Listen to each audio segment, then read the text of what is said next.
Selamat pagi, salam sejahtera bagi kita sekalian. Kita berjumpa lagi lewat Renungan Harian Toraya edisi Kamis 27 Oktober 2022. Sebelum kita memulai kegiatan kita di hari ini, mari Bapak Ibu Saudara-saudara kita bersekutu membaca dan merenungkan firman Tuhan. Namun sebelum itu kita berdoa. Terima kasih Tuhan, Engkau telah memberikan hidup yang baru kepada kami. Sebelum kami menikmatinya Tuhan, sebelum kami menjalaninya, mengangkat berbagai tanggung jawab dan rencana hidup kami datang kepadamu menyerahkannya ke dalam tangan pengasihan-Mu.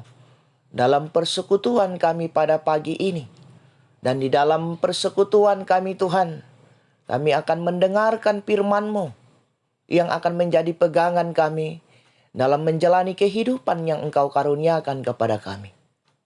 Berkati kami Tuhan, ampunkan salah dan dosa kami. Di dalam nama Yesus Kristus, itulah Tuhan dan Juru Selamat kami yang hidup. Amin.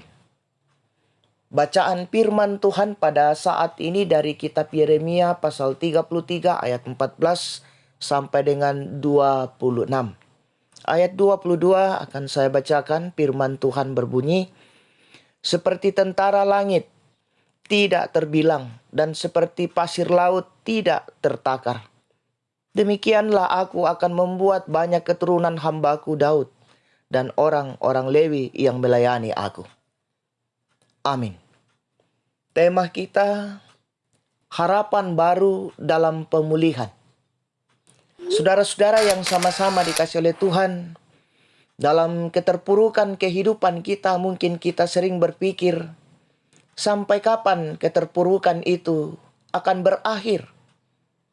Dan kadang seolah-olah tidak ada lagi harapan untuk keluar dari masalah itu.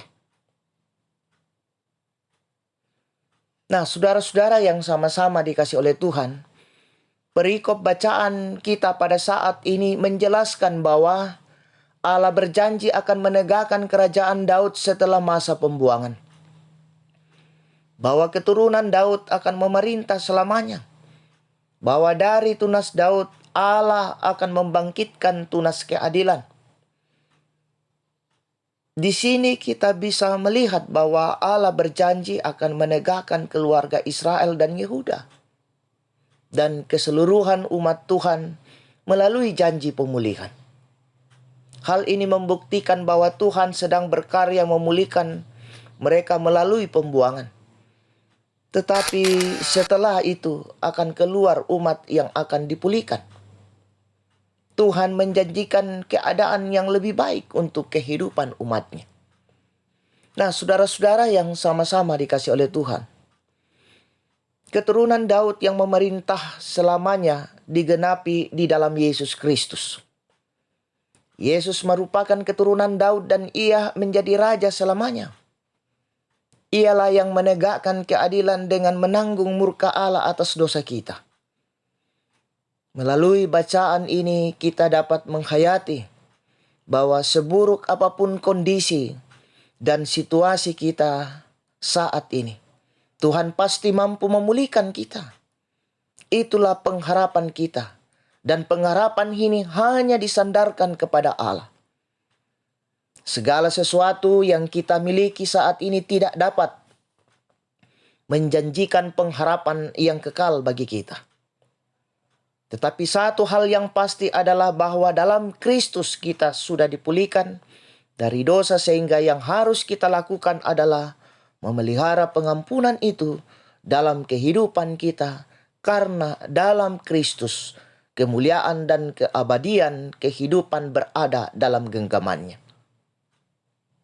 Tetaplah percaya kepada Kristus, karena padanya ada pemulihan yang abadi. Amin firman Tuhan. Mari kita berdoa. Terima kasih Tuhan, waktu yang begitu indah kami bersekutu membaca dan merenungkan firman-Mu. Mampukan kami Tuhan untuk menjadikan firman-Mu sebagai pegangan kami, bahkan mampu menerjemahkan firman ini dalam sepanjang perjalanan kehidupan kami masing-masing. Allah Bapa di dalam sorga, kami diajarkan firman-Mu pada saat ini, untuk selalu berpegang pada firman-Mu, untuk senantiasa mengandalkan Engkau, menyerahkan seluruh kehidupan kami ke dalam tangan pengasihan-Mu. Allah Bapa di dalam sorga, kami mendoakan segala rencana kehidupan kami, tanggung jawab yang kami angkat di tengah-tengah kehidupan ini Tuhan. Engkau memberkati kami. Engkau memberkati apa yang telah kami kerjakan, apa yang sementara kami kerjakan. Tanggung jawab kami Tuhan.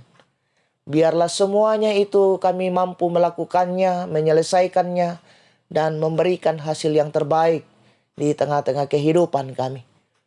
Topang kami Tuhan, sertai berikan hikmat dan kesehatan, kekuatan kepada kami, sehingga kami dimampukan untuk dapat melakukannya. Allah Bapa di dalam sorga, seluruh kehidupan kami serahkan ke dalam tangan pengasihan-Mu. Di dalam nama Yesus Kristus, itulah Tuhan dan Juru Selamat kami yang hidup. Kami datang berseru kepadamu. Amin. Selamat beraktivitas, Tuhan Yesus memberkati.